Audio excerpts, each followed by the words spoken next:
Today I'm going to tell you an interesting story about the life of Saint Joseph. Saint Joseph is also known as the earthly father of Jesus Christ and the husband of Mary.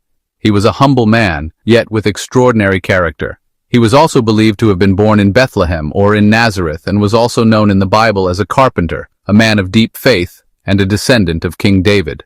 Saint Joseph was promised to marry the Blessed Virgin Mary, but when he learned she was pregnant, he was deeply troubled.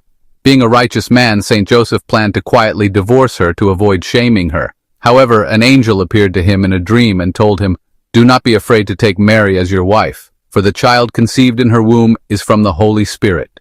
With unwavering faith, Saint Joseph accepted his role as the foster father of Jesus. And after Jesus was born, the angel appeared to him again in his dream and told him to take the child and his mother and flee to Egypt. Without hesitation, Joseph took Mary and infant Jesus and fled to escape King Herod's massacre of the firstborn. Later, he settled his family in Nazareth, where Jesus grew up, and started his ministry as a loving and hard-working father. Saint Joseph taught Jesus carpentry and raised him with strong and good moral values. He was obedient to God in every aspect of his life, though he remained in the background. Another silent story about Saint Joseph was the finding of Jesus in the temple. After a joyful Passover celebration in Jerusalem with family, relatives, and friends, they began their trip back home to Nazareth hoping that Jesus was with them. But after a full day of walking, Mary and Joseph were looking for Jesus, but he was nowhere to be found. Joseph, who was usually calm, panicked. He rushed back to Jerusalem with Mary looking for him, asking every person they met along the way. He blamed himself for Jesus' disappearance. After 3 days of searching, worrying, and panicking, they found Jesus in the temple sitting among the teachers and asking and answering questions. When Mary asked Jesus, "Son, why have you treated us like this? Your father and I have been anxiously searching for you."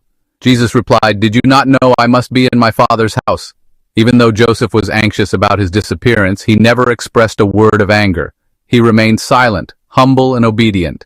Though the exact date of his death is unknown, tradition suggests Saint Joseph died before Jesus started his public ministry, and that he died somewhere in Nazareth where they lived. He is believed to have died peacefully in the presence of Jesus and Mary, making him the patron of a happy death.